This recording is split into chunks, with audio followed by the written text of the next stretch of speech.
There are some mysteries in Scripture that do not simply make you curious. They unsettle you. They stay with you. They follow you long after the page is closed. And one of the darkest of them all is this. Who were the Watcher's daughters? If the Nephilim were already terrifying enough, then why does almost no one talk about the women connected to that forbidden bloodline? Why does history seem to go silent where their story should begin? Maybe that silence is the first warning, because this is not just a question about ancient beings, lost names, or strange legends buried in old texts. It is a question that reaches into the deepest fears of humanity. What happens when something beautiful is also dangerous? When something looks familiar but does not belong here? And when evil does not arrive as a monster, but as fascination? Even now, in a world obsessed with hybrid identities, forbidden knowledge, and seductive darkness, can you honestly say this mystery feels far away? If this topic has ever stirred something in you, comment mystery below. I want to know who is ready to go deeper, because what we are about to uncover is not a harmless side note to biblical history. It may be one of the most overlooked shadows surrounding the days before judgment fell on the earth. Who were the Watcher's daughters? The forbidden mystery of Family Nephilim. There is a detail buried in Genesis that archaeologists and historians have wrestled with for decades, and even now, no explanation has fully settled the matter. This is not some trendy theory from the modern age, and it is certainly not a fringe idea built on imagination alone. It appears in 3 different streams of ancient testimony. The Book of Enoch, which Jude later echoes in the New Testament, describes events that happened before Noah's flood. What makes that so unsettling is how closely those events seem to mirror the oldest legends humanity has carried across time. How could civilizations that never met, never traded, and never even knew the others existed preserve the same disturbing image? Again and again, they described a being that was part woman and part something beyond the human world, a presence of unnatural beauty, a voice so captivating it could overpower the judgment of grown men, always tied to water, always feminine, always dangerous, and always remembered with that same strange mixture of fear and fascination. That pattern is too consistent to brush aside lightly. We are not dealing with vague similarities or a few accidental overlap. The same form appears, the same seductive power, the same bond with water, the same effect on the men who came near them. The Greeks call them siren. In West Africa, they became Mami Wata. Babylon carved similar figures into sacred spaces. The Slavs feared them as the Rusalka. In Japan, ancient text spoke of the Ningyo more than 1,000 years ago. So why do they all sound so alike? Why did cultures separated by oceans and centuries arrive at nearly the same memory? There are really only 2 paths through that question, and the second one is the one that refuses to let go. Perhaps it is all coincidence, a reflection of collective human psychology, some deep archetype rising from the same fears and desires in every civilization. Or perhaps those cultures were not inventing the same symbol at all. Perhaps they were preserving the echo of the same event, something real, something so severe and so offensive to the created order that God Himself stepped in to wipe it from the earth. That possibility is where this stops feeling like folklore and starts feeling like a warning. This is not some small footnote in Scripture or a passing shadow in the text. It may be part of the very reason the flood carries such terrifying weight. Genesis does not begin with Noah, the ark, and the waters of judgment as abruptly as many remember. Before the flood ever arrives, the text quietly opens a darker door. In Genesis 6, verses 1 through 4, something appears that feels almost out of place, as though the writer assumes the reader already knows the horror behind it. Humanity multiplies. Daughters are born. Then the sons of God see that the daughters of men are beautiful, and they take wives for themselves from any they choose. And then comes the line that has shaken readers for centuries. Giants were on the earth in those days, and afterward too, when those sons of God came into the daughters of men and they bore children to them. Every part of that passage matters. Sons of God, daughters of men, giants, mighty men of renown. None of those phrases are casual. None of them were placed there by accident. Who were these sons of God who crossed into human history, took human women, and fathered offspring so unnatural that the world itself seems to tilt afterward? That question has divided scholars for generations. Yet one of the oldest interpretations points in a very specific direction. Long before modern debates, Jewish teachers before the time of Christ, early church fathers, and some of the first Christian theologians all understood these sons of God as angelic beings who abandoned their proper realm and descended into the world of men. That is not a late invention. It was one of the earliest and most widespread readings in the Judeo-Christian tradition. And the New Testament does not leave that idea standing alone. Jude, in verse 6, speaks of angels who did not keep their proper domain, but left their own dwelling. And for that rebellion, they are now held in darkness, reserved for judgment. That language is not symbolic in tone. It does not sound like poetry meant to soften the truth. It speaks of real beings who crossed a boundary that should never have been crossed. And once that line was broken, the world that followed was never going to remain untouched. What kind of offspring could come from such a union? And if Scripture hints that heaven's order was violated before the flood, then maybe the old legends of the nations were not merely invented to entertain, but remembered because something happened that humanity was never meant to forget.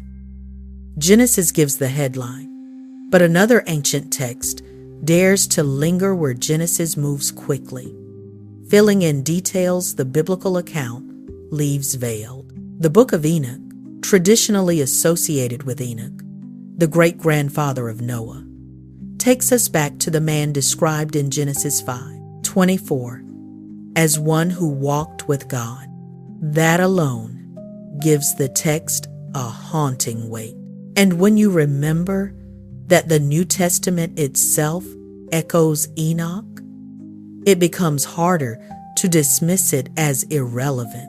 Why would the early church treat it seriously if it carried no shadow of truth worth considering? According to Enoch, what happened before the flood was not random corruption slowly spreading across the earth. It began with a descent. 200 angelic beings, called the Watchers, came down upon Mount Hermon. But even that was not impulsive.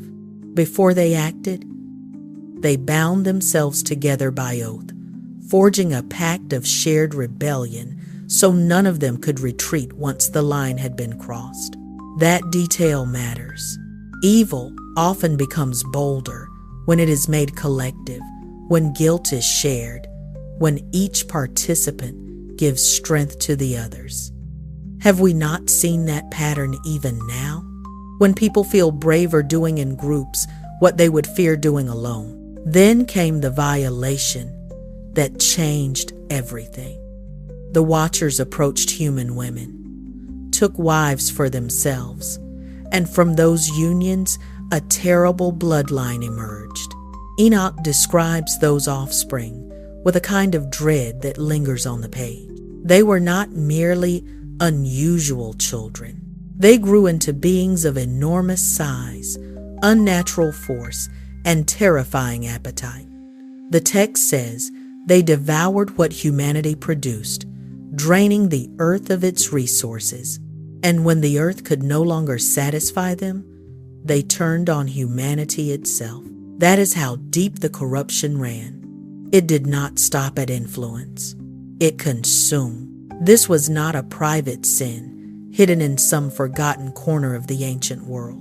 It was a rupture in creation itself, an irreversible act that bent history in a darker direction. From that moment, the land was filled with violence, excess, and a kind of terror the world had never known before. Genesis 6:5 confirms the scale of that collapse with chilling clarity. The Lord saw that the wickedness of man was great in the earth, and that every imagination of the thoughts of his heart was only evil continually. There is no softness in that statement, no room left for exception. The corruption was complete. The order God had spoken into being was being smothered beneath rebellion. And this is where the question most teachers mention only briefly, if at all, begins to rise from the shadows.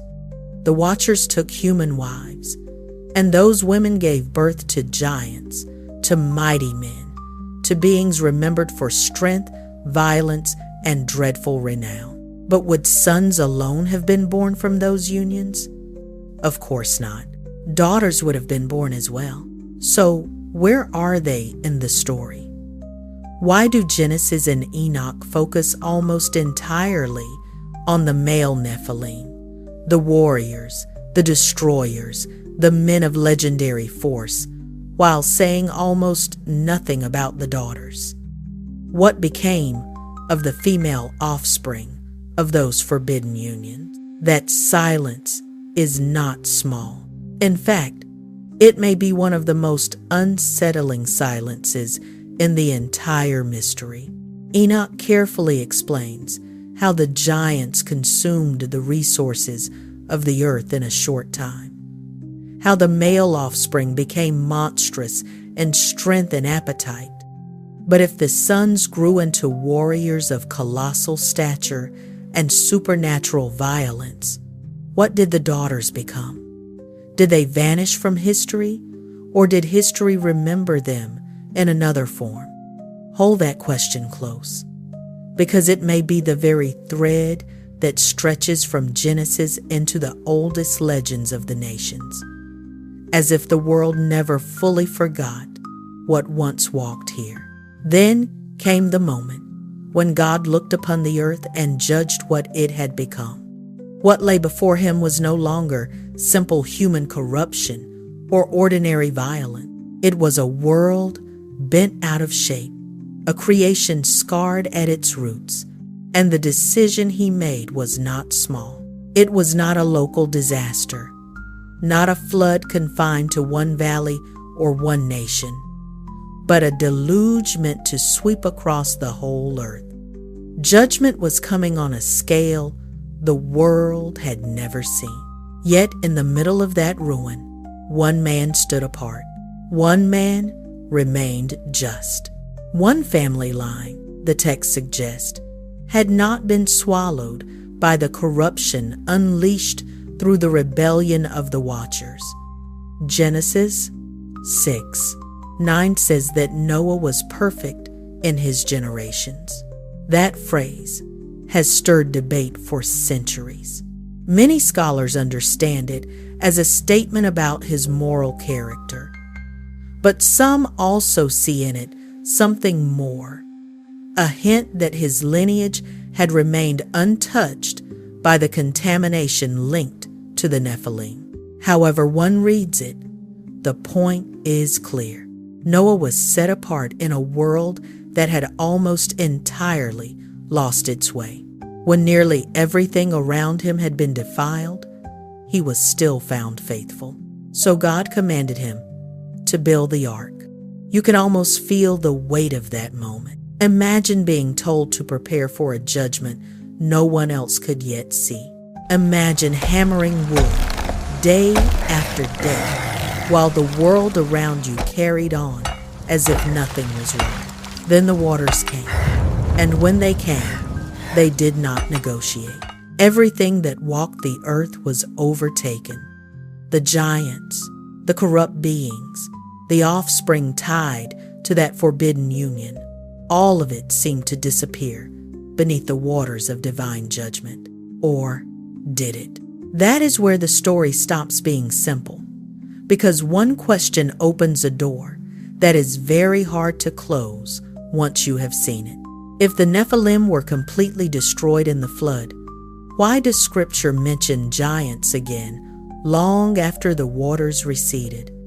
Why does Numbers 13:33 record the spies entering Canaan and saying, "We saw the Nephilim there"? That was many generations after Noah. Why, centuries later, does the Bible still speak of figures like Goliath in the days of David? If the flood erased them entirely, why do their shadows still fall across the biblical record? The text never pauses to explain that tension in full. It is almost as though the authors knew more than they chose to say, leaving the mystery suspended for anyone willing to notice it. And that silence matters, because once you see it, another question rises with it. Why did civilization after civilization, all born after the flood, continue telling stories about beings that were part human and part other? Why did the memory survive? Something either endured or it was remembered with such force that oceans, centuries, and empires could not bury it. And if that memory remained alive after judgment, what exactly was carried through the ages? Now, we need to speak about mermaids, but not the softened image handed down by cinema, fairy tales, and children's books. That version is too harmless, too polished, too easy. The older accounts are far darker. Most people first hear of sirens through Greek mythology, especially in Homer's Odyssey. When Odysseus is warned that his ship must pass near an island inhabited by beings whose song is unlike any human music. It is not merely beautiful, it is overpowering. It reaches into the mind, bends desire, and strips men of judgment. Every sailor who hears it loses command of himself and turns toward the sound as though surrender had become irresistible.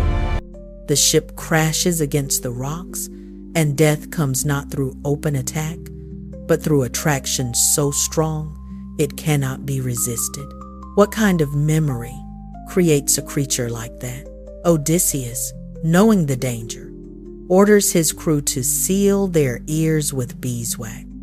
Then he commands them to bind him tightly to the mast, so that even if he begs, they will not release him. And the ancient text tells us that even restrained, even fully aware of the trap, he was nearly driven mad by the sound.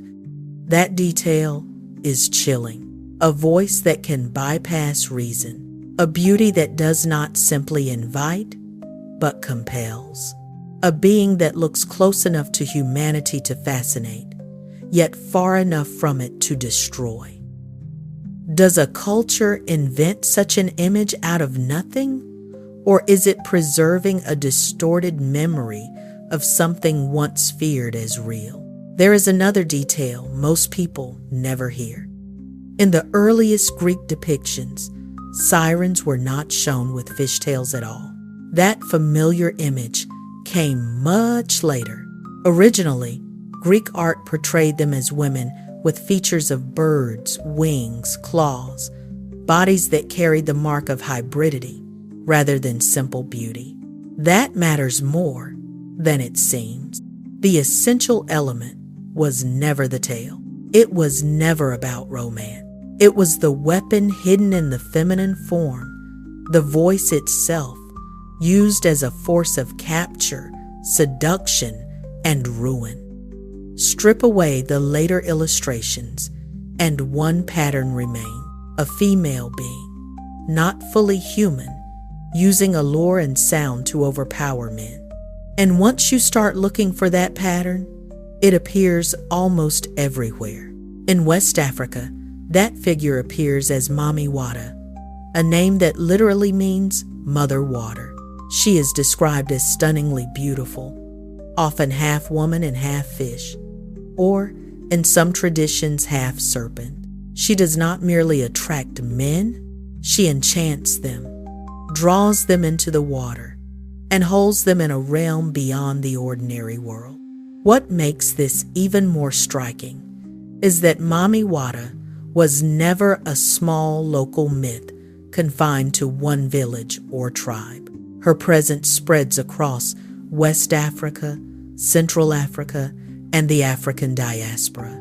She crossed the ocean with the enslaved and took root again in the Caribbean and South America, carrying the same mystery, the same beauty, the same danger. Why does that image survive displacement, suffering, and centuries of change without losing its core identity? Then we return to ancient Mesopotamia, the very region where Genesis places the earliest movements of human history. There we encounter the Apkallu, beings represented as part human and part fish, figures associated with ancient knowledge from before the flood. In Babylon, the historian Berosus wrote of Oannes, a being with the body of a fish and the head of a man, rising from the sea to teach forbidden wisdom to humanity. That detail presses painfully close to the Book of Enoch. Enoch says the Watchers revealed knowledge humanity was never meant to receive. Jude echoes the warning in brief but severe language when he speaks of angels who did not keep their proper domain. So, when Mesopotamian tradition remembers a being emerging from the waters to pass secret knowledge into human hands, is that only symbolism? Or does it preserve a shadow of the same rebellion? Ancient Assyrian art adds another layer. There we find priests carved in fish-like garments, deliberately shaped to make them appear as hybrids of man and sea creature. In Slavic tradition, the rusalka emerges as a deadly water spirit in the form of a beautiful woman. In Japan, the ningyo is described as a fish woman whose flesh could grant immortality, a gift that sounds more like a curse once you look closer. In Irish and Scottish tradition, the Selkies slip out of their seal skins and walk among humans as alluring women, crossing from one form into another as though the boundary between worlds were never fully secure. Different lands, different languages, different centuries, yet the same pattern keeps surfacing. How many times does a form need to repeat before we stop calling it random? That is what makes this impossible to dismiss casually. Every continent seems to remember some version of the same feminine presence, supernatural, linked to water, marked by beauty, and dangerous to those who come too close. This is not confined to one religion, one people, or one mythology. It is a global constant, stretching across oceans and millennia. And the similarities are too precise to ignore. Not merely a woman associated with the sea, but a being whose appearance, power, and effect remain startlingly consistent. She enchants. She crosses boundaries. She is desired and feared at the same time. And if the sons of the Watchers produced monstrous sons remembered as giants, then what if the daughters were remembered differently, not by their size, but by the kind of power they carried?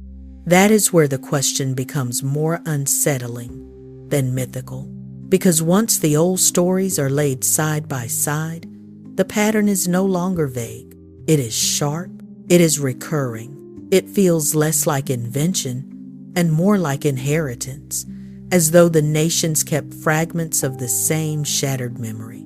I have to be honest here. When accounts separated by geography, language, and time all circle back to the same feminine, water-bound, otherworldly figure, it becomes harder to believe we are looking at coincidence alone. Something was remembered. Something endured in the imagination of humanity because it left a mark too deep to vanish. And that mark still disturbs the world enough that people cannot stop telling the story. Here is where the theory becomes even more unsettling, and it deserves to be handled with care rather than excitement. Some researchers of ancient texts have proposed a possibility that sounds extreme at first, yet it cannot be brushed aside without serious examination. Genesis and the Book of Enoch both present the same core reality. Before the flood, angelic beings crossed a boundary they were never meant to cross and united with human women. From those forbidden unions came the Nephilim, hybrid beings marked by unnatural power, beings whose presence helped drive the earth into corruption. But Enoch adds a detail that Genesis only hints at in silence. According to chapter 7, the corruption did not stop with humanity. It spread outward into the rest of creation. Animals were affected, birds were affected, reptiles were affected. Even the fish are named. That means the disorder was not confined to one bloodline alone. It was a contamination reaching through the natural world itself, as though the rebellion of the Watchers rippled through every layer of life. And when Genesis 6:12 says, "All flesh had corrupted his way upon the earth," the phrase begins to feel even heavier. What if all flesh meant far more than most readers have ever allowed themselves to consider? Then came the flood. The waters covered the earth, and judgment swept across the world like a divine undoing of everything that had been twisted. The land was cleansed. The giants were removed. The violent order built by corruption was broken. But one hard question remains, and it does not disappear simply because it makes people uncomfortable. Water destroys what breathes on land. Water does not destroy what was already made to live within it. So, what happened in the deepest places of the sea? Did the flood erase every corrupted form equally? Or did some things slip beneath the judgment in ways the text never fully explain? That is exactly where some biblical researchers press the question further.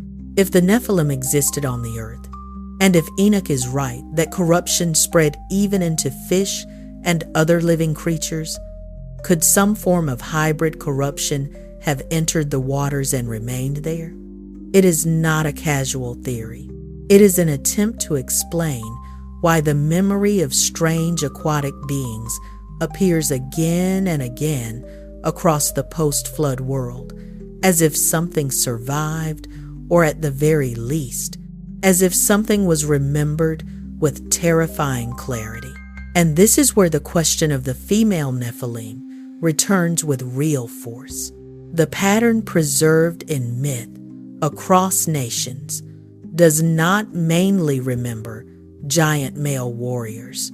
It remembers feminine beings linked to water, beings of unnatural beauty, beings whose voices or presence could overpower mortal men. Genesis and Enoch focus heavily on the male offspring, the mighty men, the renowned ones, the violent figures who filled the earth with ruin. But the traditions of the world keep circling back to another image. Why is that? Why do so many cultures preserve not only the memory of hybrid power, but specifically the image of feminine, water-bound beings who enchant, lure, and destroy? The parallel is dark enough to make you pause. The Watchers, male angelic beings, were drawn to the daughters of men. They descended, took them, and produced a terrible offspring. But what if the female line of that same corruption carried its own expression of power? What if, instead of becoming warriors of the earth, they became something else entirely? Something remembered through the waters. Something that drew in the sons of men the way their fathers had once drawn in human women. Something beautiful enough to captivate, supernatural enough to dominate, and dangerous enough to pull men toward death without ever needing open force. At this point, honesty matters more than speculation. The Bible does not say this directly. Scripture does not contain a verse declaring that the female Nephilim became mermaids, nor does it offer that idea in any plain formula. That statement is not in the text. What the text does give us is something more indirect, but still deeply troubling. Total corruption before the flood. Corruption that reached beyond mankind and touched the wider created order. And what history gives us is the echo of that corruption in the memory of the nations. From the coast of Scotland to the villages of Japan, from Babylonian temples to the forest and river cultures of Central Africa, the same figure rises again. Not always with identical features, but with the same essence. Feminine, supernatural, linked to water, seductive, dangerous, remembered with dread and fascination. That does not prove the theory on its own, but it does explain why the theory refuses to die. Myth may preserve invention, yes, but sometimes it also preserves fragment. Sometimes it carries the memory of a wound long after the event itself has vanished. And if that is what happened here, then the legends of the sea may not be harmless fantasies at all, but distant echoes of a corruption the flood judged, yet perhaps did not erase as completely as many have assumed. Because there is still another piece of this mystery, and this one does not come from folklore alone. It appears in the biblical text itself, yet many readers pass over it without realizing what they have just seen. In Isaiah 13:21 and Isaiah 34:14, a Hebrew word appears that has troubled translators for centuries. Lilith, or in some readings, Liliths, and the uncertainty around it is revealing. Some translations render it as an owl. Others choose night creature or nocturnal being. Some do not translate it at all and simply leave the word standing there, as though even the translators were unsure how close they wanted to get to what it implied. But the Septuagint, the ancient Greek translation of the Hebrew Scriptures, takes a far more striking path and uses a Greek term associated with a hybrid creature. That is not a small detail. Why would such a word appear in a passage of judgment if it carried no deeper fear behind it.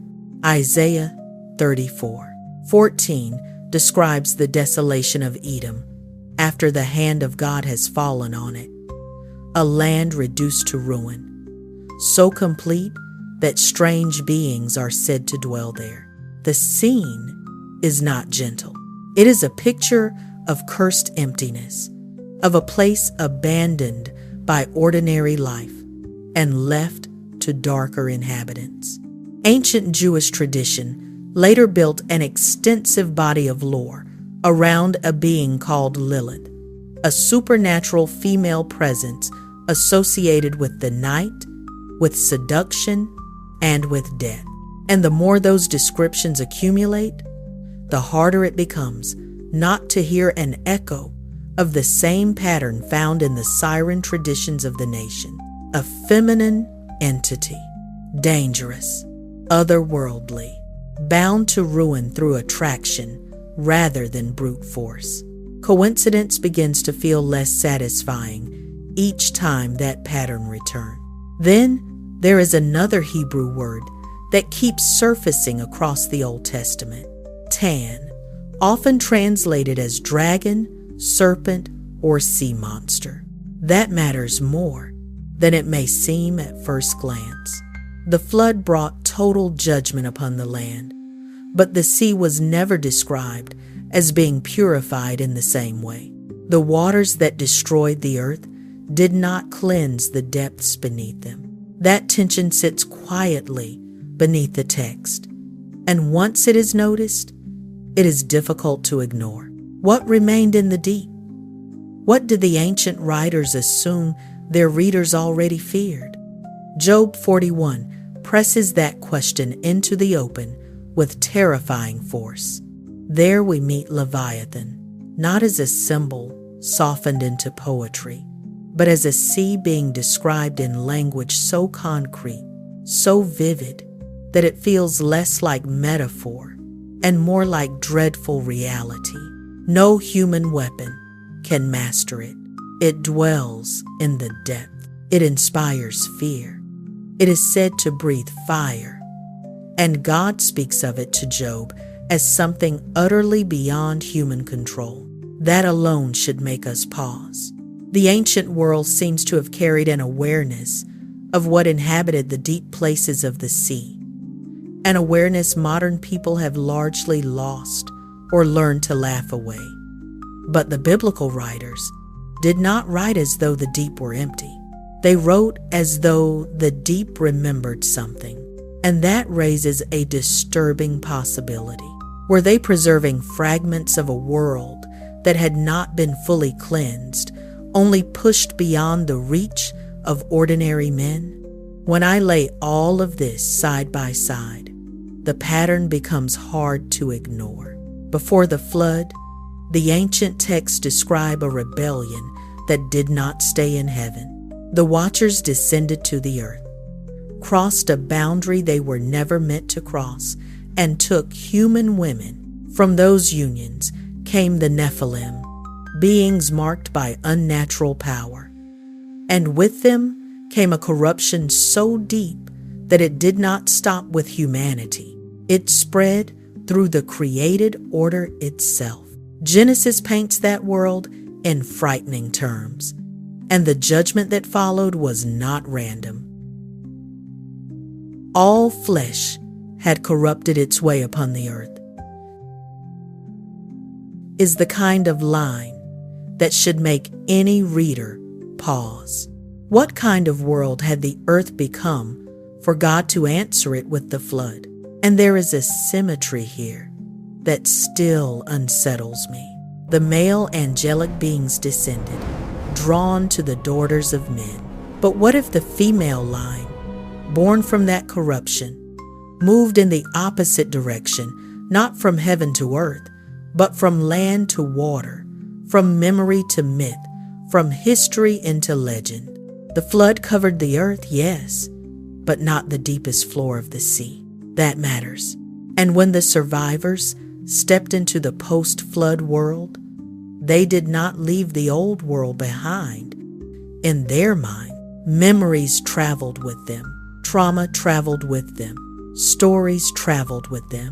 Then generation after generation kept repeating those stories, reshaping them into myth while preserving their core. Is that not how ancient memory often survives? Not as clean history, but as symbols, warnings, and haunting images no civilization can quite let go of. That is why the recurring figure matters so much. Again and again, across continents that had no contact, the same presence rises from the record, a being tied to water, feminine in form, unnaturally beautiful, and gifted with a voice or presence strong enough to overpower human will.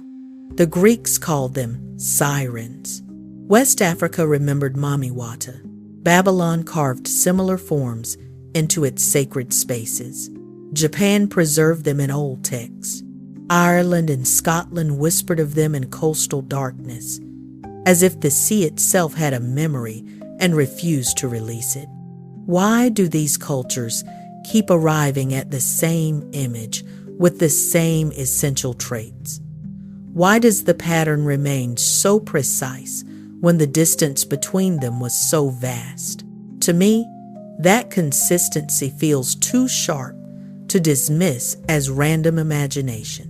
Not because mythology proves every detail, but because memory leaves fingerprints, and these fingerprints are everywhere.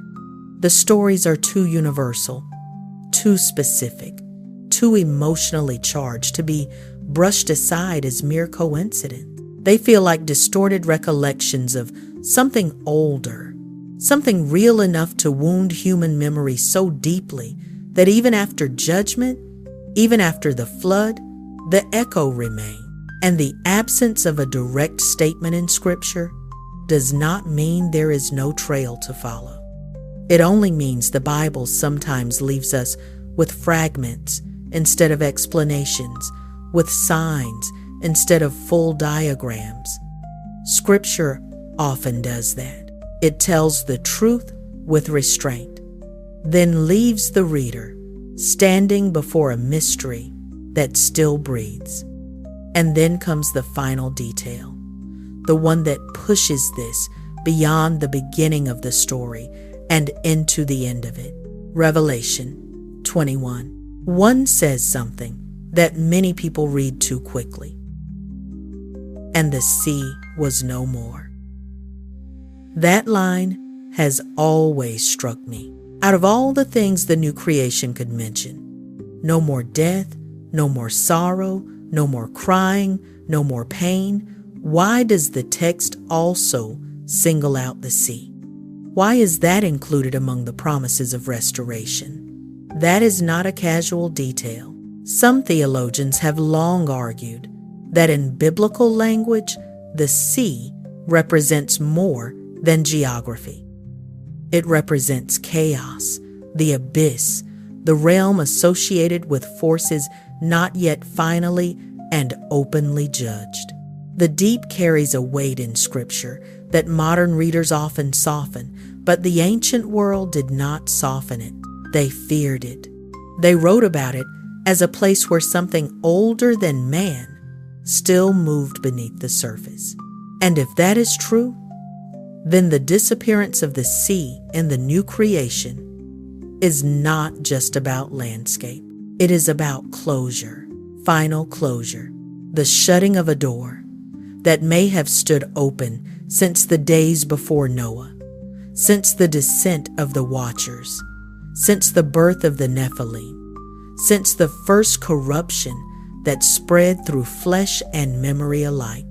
In that light, the sirens, Mamiwata, the Rusalka, the Ningyo, the water spirits remembered in culture after culture, all become part of one long trembling echo, a reminder that humanity never fully forgot the world that existed before judgment fell. And in the end, when God makes all things new, that door will not merely be narrowed, it will be sealed forever. No more sea, no more abyss, no more hidden depth where the old corruption can linger. Only a creation fully cleansed, fully restored, and finally beyond the reach of everything that once defiled it.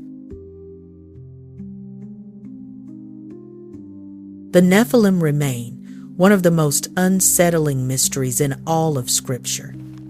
And the deeper I go into this subject, the wider the horizon seems to become. What God swept away in the flood was not merely one violent generation or a handful of corrupted beings.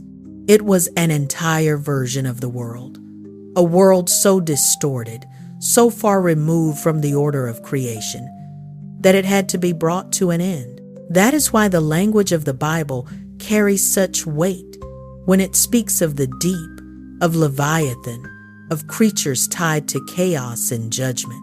This is not the tone of a bedtime legend. It reads with the gravity of witness, as though the ancient writers were preserving fragments of something too terrible to forget.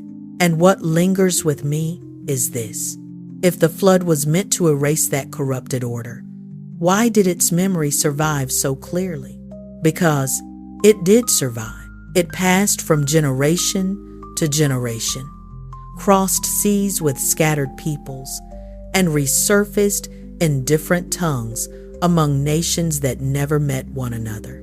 Yet the core image remained almost untouched. Beautiful, supernatural, feminine, bound to water, and deadly to the men who yielded to the call. That kind of consistency is hard to laugh off. What separates a myth from a memory is often specificity. And the specificity here is what makes this so difficult to dismiss. Thousands of voices across centuries. Not one author, not one culture, not one imagination.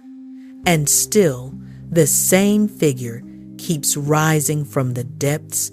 That should make anyone stop and think. And then there is that haunting line John gives us from Exile on Patmos, a line theologians have wrestled with ever since. And the sea was no more. Why mention that unless the sea carried a meaning greater than geography? Why does that detail remain in the final vision of a restored creation?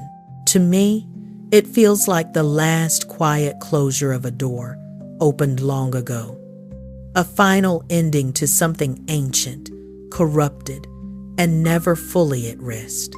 If this mystery has made you look at Genesis differently, stay with me and subscribe, because there are more of these buried threads in Scripture. And once you begin to see them, the Bible never looks ordinary again.